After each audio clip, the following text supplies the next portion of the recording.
Right now, we are tracking a shooting investigation in Lehigh Acres. Let's get right to Fox 4's Calvin Lewis, who has been working to get you information since early this morning. Calvin, it is now 10:02. What can you tell us about the situation there on Cervantes Street?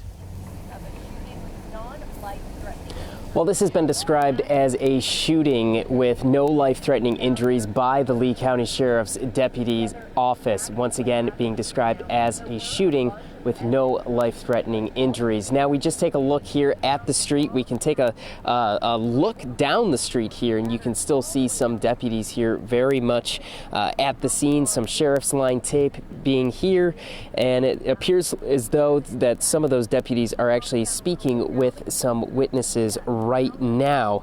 Now, if we just go back to some video that we actually showed earlier, you can actually see some numerous evidence markers placed for what almost look like the entire length of the street earlier this morning, and they were marking shell casings that had been left behind.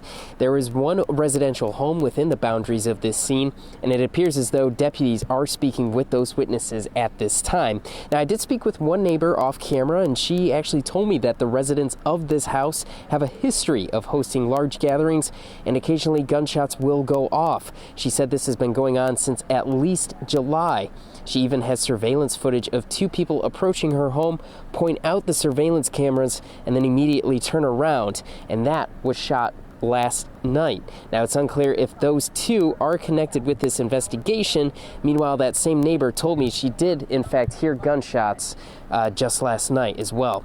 Now, the sheriff's office said they will continue to monitor this situation, as for now, there is no immediate threat to the public here in Lehigh Acres.